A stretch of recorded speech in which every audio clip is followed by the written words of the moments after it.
Halo, selamat sore semuanya. Saya Ulfa dari Media 20 Detik. Mungkin selamat pertama-tama untuk filmnya, bagus banget gitu. Terima kasih, alhamdulillah. Yang sepertinya terbawa suasana gitu ya, mewek-mewek itu. Mungkin pertanyaan pertama untuk Kak Amanda Manopo sendiri nih. Untuk memerankan karakter Anika itu kan sangat menguras emosional dan batin ya. Kalau versi kakak sendiri itu apa sih momen yang paling menguras batin nih sebagai Anika dan apa alasannya? Itu yang pertama. Terus yang kedua untuk Kak Revalina, tadi kakak sempat bilang juga kalau di sini memang adegannya itu sangat imut gitu ya, sangat nggak banyak. Tapi justru itu yang menjadi tantangan tersendiri nih, gimana untuk bisa membawakan kenangan itu bisa tetap hidup dan kuat gitu ya di film. Nah tadi belum di-spill nih caranya seperti apa, mungkin boleh dikasih tahu nggak caranya gimana. Terus yang terakhir buat Kak Fedy Nuril, tadi sempat dijelasin sama Mbak Kay kalau dalam hal kompromi skenario itu cukup sulit ya, cukup alot gitu tadi diskusinya. Kalau versi Kak Fedy sendiri sebagai aktor, itu apa yang harus dimiliki nih seorang aktor untuk bisa menggodok karakter itu ketika di set sehingga bisa matang? Siap. Aja sih. Terima kasih mulai dari Detik ya. Siap. Terima kasih. Silakan Manda dulu, boleh dijawab Manda. Ya, terima kasih banyak Mbak Ulfa. Pertama-tama sih memang pernah emang di sini tuh perasaan saya memang benar-benar harus dicampur aduk banget ya. Karena waktu itu ada scene di mana kalau nggak salah udah pernah nonton kan di sini ya, ada di camping. Di situ aku mencoba harusnya menenangkan, tapi aku nggak tahu mungkin karena memang Anika sudah satu menjadi saya tidak bisa menahan rasa sakit, kecewa, seneng itu dicampur aduk sampai akhirnya saya mengeluarkan air mata dan itu tidak pernah bisa berhenti. Jadi kayak apa ya? Ini loh perasaan dimana ada happy-nya, tapi ada kekecewaan, tapi ada sakitnya. Jadi itu yang saya benar-benar rasain di perasaan saya, tapi akhirnya saya udah nggak bisa ngomong lagi, saya cuma bisa nangis. Dan di situ Stario, mungkin tulisannya cuma sedih ya, lebih tepatnya hanya menenangkan. Tapi di situ aku lebih banyak berurai air mata daripada Mas Armannya. Jadi ya untuk next scene berikutnya juga banyak hal yang kayak mau marah tapi akhirnya gak bisa marah karena Anika benar-benar menahan emosinya juga di situ. Ya memang di sini memang challenging masalah perasaan aja sih. Jadi kadang-kadang itu terbawa tersendiri sama aku. Bahkan karena di sini Anika berhijab pun saya harus benar-benar harus bikin Amandanya juga harus nyaman berhijab. Tapi akhirnya ada orang mungkin dia lupa kayak mungkin tahu tapi kok berhijab ini si Amanda. Saya assalamualaikum, waalaikumsalam. Karena dia nggak Gitu yang luar biasa paling jadinya ya. Siap. Terima kasih orang-orang jawabannya. Selanjutnya Revalina Esteban, silakan boleh jawab Revalina. Ya, kalau aku tadi ya dengan peran yang mini itu ya Mbak Ulfa ya. Makanya itu gimana caranya, aku waktu itu diskusi sama Mbak Kay juga, Mbak ini gimana sih Leila ini tuh karakternya seperti apa.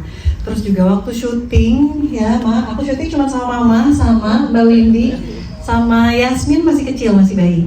Nah itu gimana percakapan kita bisa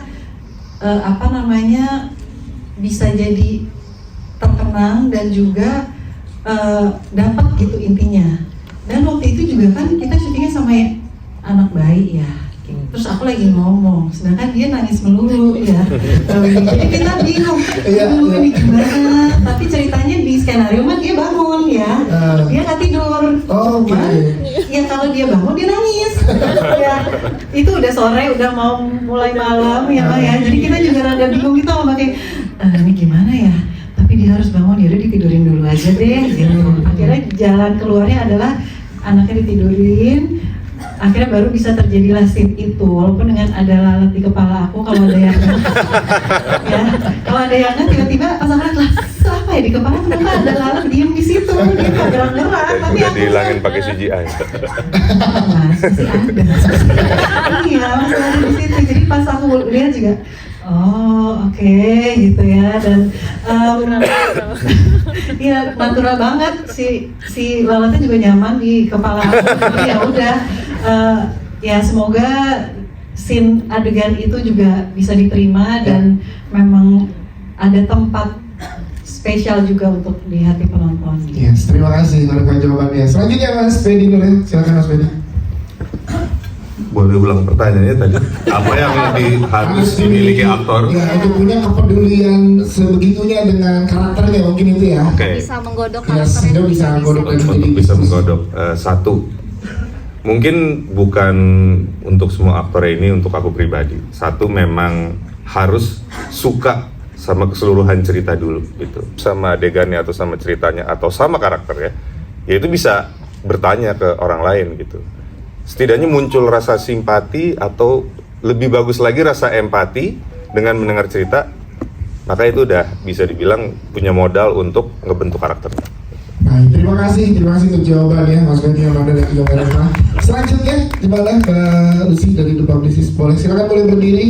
Mas, nama, media, dan pertanyaan. Gue deg-degan nih kalau Halo, selamat siang menjelang sore. Saya Ari dari Warta Kota. Pertanyaan pertama mungkin ke Mas Fedi. Mau nanya Mas Fedi, ini mungkin tema seperti ini Mas Fedi udah kuasain lah ya. Walaupun nggak berbentuk tapi punya istri dua lah. Kasarannya kayak gitu. Berbentuk lagi. Kakak satu kan udah meninggal. Ya. Mungkin ada punya istri dua gitu. Mau? Hah? Mau? Dikit.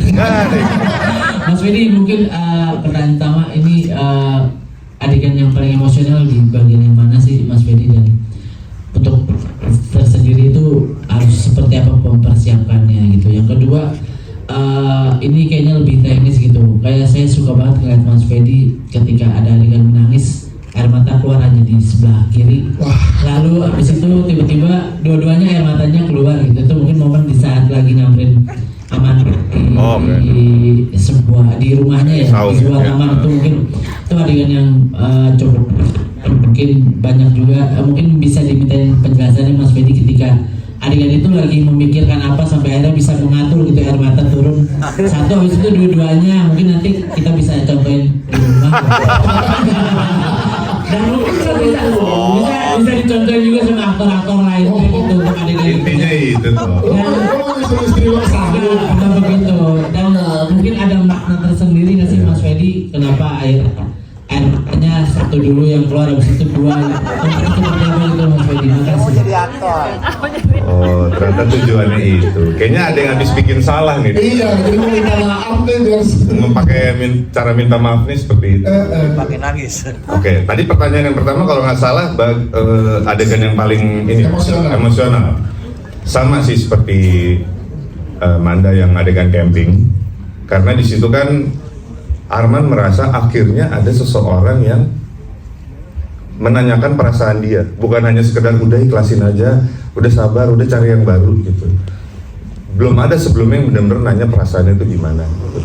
Itu satu. Kedua, di situ kan Arman menceritakan semuanya kenapa dia sesusah itu gitu kan. Dan di bagian itu aku juga konseling sama dokter sih untuk paham apa sih kanker yang memang secepat itu bisa bikin itunya meninggal gitu. Nah, jadi ya menghafalkan beberapa istilah teknis, tapi gabungin juga sama emosinya, karena nih akhirnya ada bertanya dan monolog itu paling susah sih, karena kita ngomong sendiri gitu. Harus pelan-pelan timingnya, nggak boleh belepotan artikulasinya. Jadi itu sih yang buat aku. Dan ada suara air terjun yang cukup mengganggu konsentrasi gitu. Gitu, yang pas lihat setnya, aduh ini adegan emosional tapi ini ada air terjun lagi. Jadi ya itu cukup menjadi tantangan juga sih untuk membuat adegan itu terdeliver dengan baik gitu. Nah yang kedua, cara nangis itu justru didikan angkatan saya nih ya, kayak tua banget didikan. Jangan mikirin apakah air matanya akan keluar atau enggak gitu. Jadi saya hanya fokus untuk apa yang mau saya sampaikan. Jadi isi kepala saya adalah saya mau cerita nih, saya mau curhat gitu. Jadi kalaupun nggak keluar, ya udah nggak apa-apa gitu. Nah karena kalau fokusnya aduh air mata gue udah turun ya, kok kayaknya nggak turun-turun nih, itu buyar udah. Dan penonton bisa merasakan itu, kayak dipaksa, dia berusaha banget mau nangis kayaknya ya. Jadi memang yang penting saya udah paham adegan, tujuan adegan ini apa, tujuannya adalah buat penonton juga ikut sedih, tapi saya nggak mikirin tuh air mata jatuh apa nggak. Jadi kalau menurut Mas itu kok bisa gitu ya, nggak tahu itu takdir berarti. Karena saya nggak mikirin dia akan menetes atau enggak, saya hanya memikirkan bagaimana mendelivery dialog ini atau informasi ini dengan tepat gitu. Jadi maaf saya nggak bisa membantu Mas, minta maaf di rumah.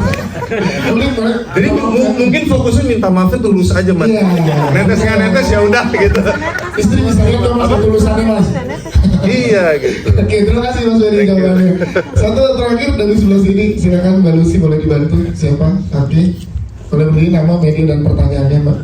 Assalamualaikum warahmatullahi wabarakatuh. Waalaikumsalam. Selamat sore semuanya. Saya Tiara dari Suara.com. Pertanyaan yang pertama buat Mbak Sari Bila ya. Berperan sebagai Windy, kira-kira tantangannya apa sih membantu Mas Arman move on tuh tantangan terbesarnya apa? Yang kedua buat Mbak Amanda. Kalau dilihat kan nih Anika sabar banget ya, kira-kira apa sih alasannya gitu? Kalau ditarik lebih jauh, kenapa bisa sesabar itu gitu? Menghadapi Mas Arman yang masih belum move on, mulutnya pedes gitu.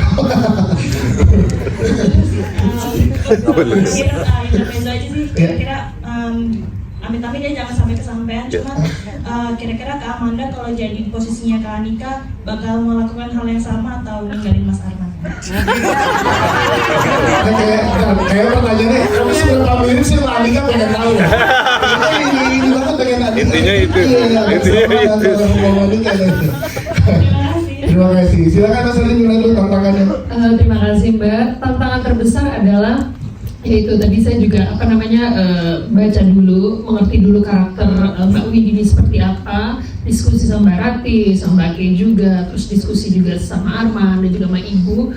Jadi memang tantangannya adalah aku ngobrol sama Feni waktu itu bahwa nggak bisa orang kalau berduka itu nggak bisa dipaksain. Cuma di sini kan tugasnya Windy adalah memaksa Arman supaya menerima Anika. Ya udah di film mungkin bisa dilihat bahwa saya tuh emang nggak ada kompromi apa-apa, bener-bener pokoknya demi kebahagiaan lo, mengatasnamakan kebahagiaan adiknya dan pakai ibunya juga untuk memaksa Arman supaya gimana caranya lo harus menikah lagi for the sake of anak perempuannya ini. Suka nggak suka, pada akhirnya Arman menerima ini. Nah pada waktu adegan itu saya juga memang boleh dibilang gila nih tega banget ya Windy ya, orang berduka belum selesai udah dipaksa untuk menikah lagi. Dan di sini juga saya melihat bahwa udah pokoknya Anika ini wanita yang baik, cocok menurut saya dan juga menurut Ibu, udah pasti akan cocok juga akan diterima sama Arman. Ya di sini tantangannya adalah mikir gimana caranya supaya karakter Windy ini bisa terlihat ngeselin tapi at the same time juga terlihat bahwa dia mencintai keluarganya, karena emang dia sayang banget sama ibunya, sayang sama adiknya, dia juga sayang sama Anika yang dia sudah kenal dari kecil. Jadi dengan berprinsip bahwa dua orang yang baik akan menjadi sesuatu yang baik, itu adalah motonya si Windy, supaya di dua orang bersatu tanpa boleh dibilang paksa nggak paksa, harus jadi aja pokoknya itu sih. Dedes aja nih orang. Ntar bisa dilihat mungkin teman-teman di sini udah nonton juga gimana si Mbak Windy ini karakter yang unik deh gitu. Terima kasih. Terima kasih. Mana silakan boleh dijawab. Saya jawab yang terakhir dulu ya. Yang tadi pertanyaannya kalau misalkan saya di posisi Anika, mana mau saya mau sama Arman. Saya udah banyak masalah, ya jangan masalah lagi. Nah, saya nggak mau. Iya kan? Masih muda ini, kan yang lain kan. Iya.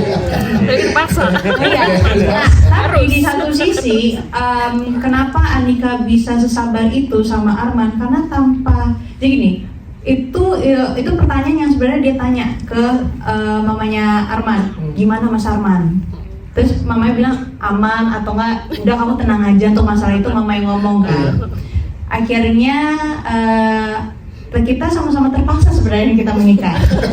Tapi mungkin si Anika ini punya pedoman, dia pengen punya keluarga yang sakinah mawaddah warohmah kan. Masya Allah.